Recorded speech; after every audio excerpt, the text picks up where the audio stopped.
Let me begin with these questions. What could you accomplish?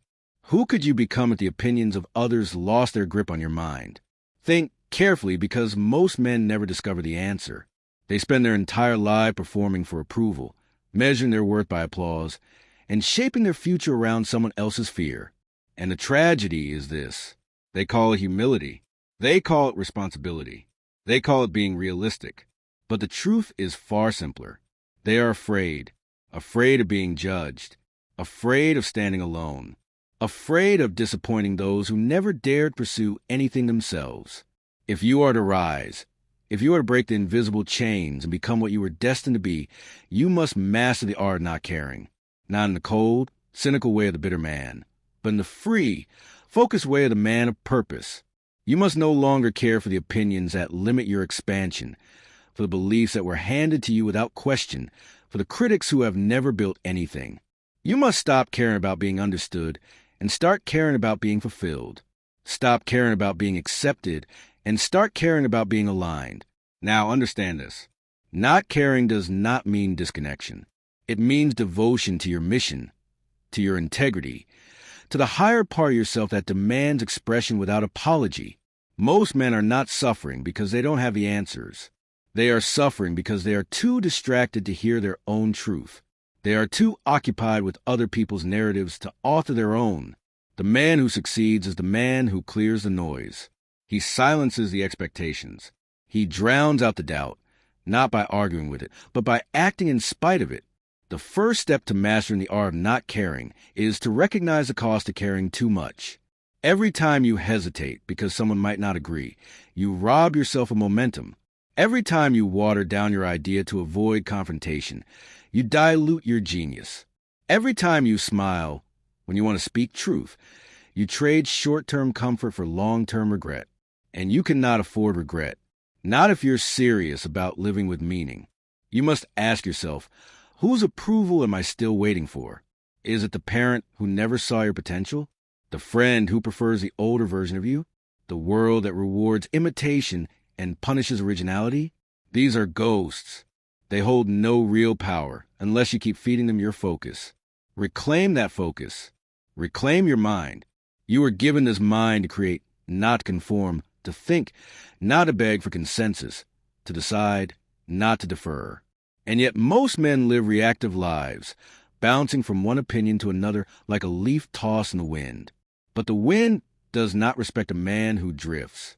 It respects the man who plants his roots, who says, this is who I am, this is where I stand, and this is what I will build. That man becomes unshakable not because the storm doesn't come, but because he no longer fears the storm. And here's what most never realize. The moment you stop trying to win approval, you begin to win attention. Not the desperate kind that fades, but the grounded, magnetic kind that compels. People are drawn to those who are free. They admire what they can't control. And when you carry yourself with inner certainty, they can feel it even if they don't understand it. That is why the most influential men in history were often the most misunderstood. They were ahead of their time. And so are you. But you will not rise by accident. You will rise by decision. By choosing to live by principle, not by pressure. By choosing to think clearly, speak boldly, act decisively. And yes, by choosing not to care about the things that do not matter. Let us now look at the law of autosuggestion. Your subconscious mind does not respond to logic. It responds to repetition. So if you are constantly repeating the thoughts, the fears, the limitations of others, your subconscious will absorb them as truth. You will become afraid of your own voice. You will begin to doubt your own instincts. But if you begin right now to feed your mind with new affirmations, statements of power, of conviction, of unfiltered self-belief, you will retrain that subconscious. Say it now. I am free from the need to please. I am guided by purpose, not pressure. I think independently. I trust myself. I express truth with love and with strength. I do not shrink. Speak this daily, not with empty repetition, but with emotional intent, because you are not speaking to the world. You are speaking to yourself. You are reminding the deeper part of you that you are no longer interested in performing. You are here to become. And becoming requires that you say no often. No to distractions. No to gossip. No to energy leaks. No to the lure of fitting in. Because every yes to someone else's agenda is a no to your own greatness. Let that settle in. You cannot live fully if you are still asking for instructions from those who have never walked the path you are now forging. Greatness demands separation. Not forever, but for a season. You must be willing to withdraw from the noise long enough to hear your own signal. You must step back in order to step forward. This is not weakness. This is wisdom. The oak does not grow by being in the crowd. It grows by stretching deep into the earth and high into the sky undistracted. So must you. And once you taste this clarity, this internal authority, you will never trade it again. You will never again put your future in someone else's hands. You will never again be owned by their opinion, flattered by their approval, or paralyzed by their disapproval. You will stand not in arrogance, but in awareness, not above them, but beyond their control. You must also understand that the world is not against you. It is indifferent, and that is a gift because it means you are free to shape your life according to your design. You do not need a green light. You are the green light. You do not need permission to create, to speak, to lead. You must give yourself permission. And when you do, the world adjusts. So the question is not what will they think. The question is what will I become if I keep waiting? You already know the answer. You'll stay small. You'll shrink. You'll comply. You'll be liked but not respected. You'll be accepted but not fulfilled. And one day you'll wonder what could have been.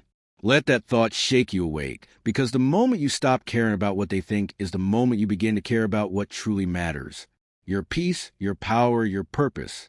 They are waiting for you, not in the spotlight, but in the silence, in the choices you make when no one is watching, in the stand you take when no one applauds, in the truth you speak when your voice trembles. And when you live like this, you become something rare. You become sovereign, and that is the first law of success. Self-governance. To lead others, you must first lead yourself. To influence the world, you must first liberate your mind. To rise, you must stop seeking to be raised and instead rise from within. That is the way. That is the truth. That is the art of not caring. Once a man begins to live with this level of clarity, the sacred detachment from outside noise, his life begins to shift in ways he cannot fully explain. He speaks less but with more weight. He acts slowly but with precision. He stops seeking motivation from others and starts drawing direction from within. And slowly the energy of need falls away.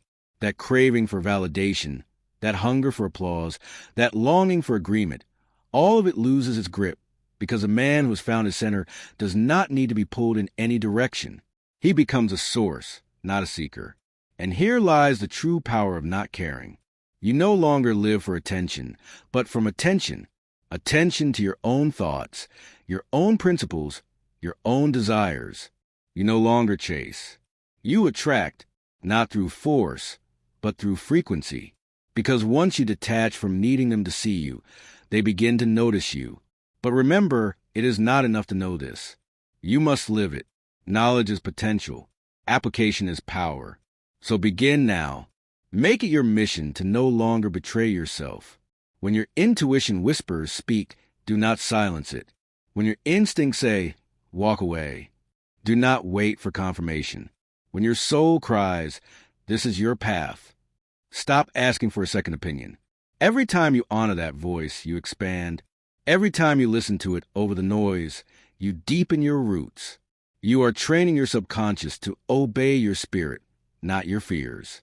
Now consider the role of environment. If you are constantly surrounded by people who mock your clarity, who question your evolution, who pull you back into conformity, you must rise above. This is not cruelty. This is wisdom. The oak tree does not resent the weeds it outgrows. It simply grows, and you must do the same. You can love people and still outgrow their energy. You can be kind and still walk away. The art of not caring is not about becoming hard. It's about becoming whole. You owe no one an explanation for your growth. You do not need to justify your boundaries, your solitude, your discipline, or your decision to think differently. When you live by principle, your life becomes the evidence. Your peace becomes the proof. And the ones who are meant to walk with you will recognize it not by what you say, but by how you show up. This, too, is why I've always taught the principle of definiteness of purpose. When you are certain of your mission, distractions lose their appeal. Opinions lose their weight. The moment you get clear about who you are and what you are here to do, life becomes quieter. Not because the noise goes away, but because it no longer enters you. You develop spiritual immunity. You hear it, but it doesn't shake you. You see it, but you don't react to it. You keep walking straight, strong and sure. The confident man is not the one who never doubts. He is the one who refuses to be directed by doubt. He feels it, but he moves anyway. He acknowledges it, but he does not bow to it. He continues not because he is certain of the outcome, but because he is certain of his intention. That is what makes him magnetic. Not his perfection, but his integrity. Integrity means you are whole. It means you are the same man in the dark as you are in the light. It means you no longer perform. You embody. And people trust that. They may not understand your choices, but they will feel your authenticity. And authenticity, I tell you, is the new currency. It cannot be bought. It cannot be faked. And it cannot be stolen. It is earned through daily alignment, through thousands of unseen choices, through the discipline of living from the inside out. Now let us speak of faith. Because the man who does not care what others think is not without belief. He simply chooses where to place it. He no longer places it in people's moods, in fleeting trends, or in public opinion. He places it in universal law, in his God-given power to choose his thoughts, in the divine principle that what is sown in silence will be reaped in season. And this faith becomes a shield. It guards his mind. It sustains him when the world is quiet. It becomes his source of rest. When you walk by this kind of faith, you stop forcing things. You stop begging. You stop pretending. You do what you're here to do. You build with focus. You move with peace. You let others talk while you plant seeds. And then when the harvest comes, they will say, "Where did he come from?" But you will know you are always becoming. Caring too much leads to misalignment, and misalignment leads to exhaustion. How many are tired not because of hard work, but because of emotional compromise? Because they keep saying yes when they mean no. Because they keep showing up for everyone but themselves. That is not service. That is self-abandonment. And you must end it now. You were not made to live fragmented. You were not made to be a mirror of others. You were made to reflect truth, to radiate your design, to live as a complete expression of the life force within you. And every time you suppress that, you pay a price, a heavy one, in energy and focus, in peace. But when you stop caring about what people think, you stop paying that price. You start investing that energy into things that compound your vision, your craft, your well-being, your legacy. And when your energy compounds, your confidence grows, not from compliments, but from consistency, not from attention, but from alignment. And that confidence becomes sacred. It's no longer situational. It's no longer negotiable. It becomes who you are. So, how do you know you're mastering the art of not caring? You don't explain as much. You don't rush. You don't justify. You make peace with being misread. You say less, but what you say lands with weight. You feel more grounded in silence than in the spotlight. You care deeply about the mission and less about the noise surrounding it. This is the man who builds movements, who births ideas, who carries a presence that cannot be copied because he has made a decision once and for all to live by truth, to serve without need, to create without compromise. And the world adjusts slowly at first, but eventually it bends toward the man who is rooted in his convictions. It may resist him. It may test him, but in the end it must acknowledge him, because the fruit of his life becomes undeniable. You are that man, and you are being called to live that life. You do not need to care about the crowd when you are building for eternity. The final level of not caring is not rebellion. It is sovereignty. It is when you no longer need to protect your energy, because your energy is no longer influenced by anything outside of principle. It is when you can walk into any room, hear the noise, feel the pressure, sense the judgment, and remain unmoved. You are no longer shrinking. You are no longer defending. You are simply being. That is the ultimate liberation. But this level of strength must be cultivated. It is not inherited. It is not given by birth. It is earned. Earned through self-observation, through daily discipline, through relentless reflection. You must train your mind to serve your higher self, not the lower self that constantly begs to be liked, noticed, and accepted. You must become the master of your thoughts, not a slave to the emotional weather of those around you. You must learn to walk away, not in bitterness, but in boldness. Not every invitation deserves your attention. Not every battle deserves your sword. Choose your ground with wisdom. Speak when your words carry light. Remain silent when your energy is not honored. That is not weakness. That is mastery. It is the quiet strength of man who no longer proves he moves. Now understand this. You'll be tempted to go back, to soften your truth, to explain yourself, to win favor from the same people who once doubted your vision. But do not regress. You did not come this far to play small again. You did not walk through fire to beg for shade. You are no longer that man. And you must now guard the new self with sacred intensity. Because once you break free, the world will try to pull you back. Not out of malice, but out of misunderstanding. And your task is to walk forward anyway. This walk, this path of non-attachment to opinion and full devotion to purpose is the beginning of your deepest power.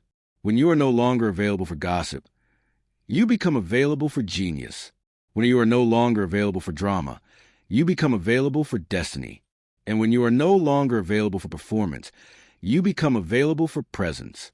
And presence, my friend, is everything. It is what heals. It is what inspires. It is what magnetizes. Not your success, not your image, your presence. But you cannot carry presence if you are still carrying fear. Fear of rejection, fear of judgment, fear of failure. Let them go. They are illusions, powerless unless you bow to them. Let your actions rise from vision, not validation. Let your goals be driven by impact, not impression. Let your life be measured not by how many agree with you, but by how deeply you lived in alignment with truth. And a truth is this: you were never created to live under the control of shifting emotions, public reactions, or inherited expectations. You were created to think, to will, to build, to speak, to rise. And every step you take in that direction, even if taken alone, makes you stronger than the entire crowd moving in fear. Do not be distracted by the noise. It will grow louder as you grow stronger. It will surround your rise like smoke surrounds fire. But remember, smoke cannot burn you. The fire is within you. And as long as that fire burns for something real, something bigger than your image, something truer than applause, then you are unstoppable. Yes, it will cost you. It will cost your comfort. It will cost your approval. It may cost relationships that were never meant to last. But what you gain will eclipse it all. You will gain clarity. You will gain conviction. You will gain the company of other rare souls who walk by vision, not by noise.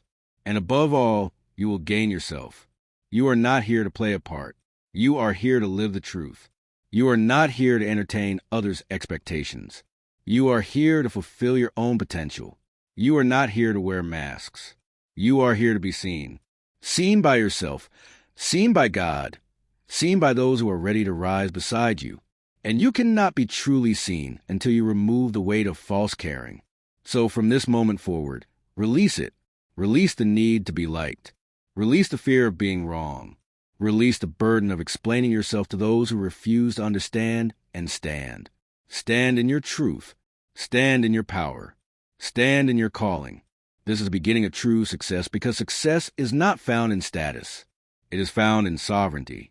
It is the ability to walk into a room without changing your tone, to speak truth without bracing for rejection, to build your work without chasing applause, to give your best without needing it to be received perfectly. It is to walk in peace when misunderstood, to lead when questioned, to love when judged, to keep becoming when others would rather you stay small. And when you live like this, something miraculous happens. You begin to care again, but about the right things. You care about your health, your integrity, your mission, your inner circle, your alignment, your legacy. You care deeply but selectively. And that is the art to stop caring about everything, so you can finally care about what actually matters. And what matters is that you live fully, spoke clearly, loved deeply, served greatly, and walked in truth regardless of how it was received. Because truth does not need to be received. It needs only to be lived. And the man who lives it becomes a magnet, not because he is trying to be, but because the world always follows a man who has mastered himself. You are that man. You have everything within you. Now choose to walk the path with focus, with discipline, and with devotion, and never again let the opinions of the world decide the future of your soul. You are free now. Live like it.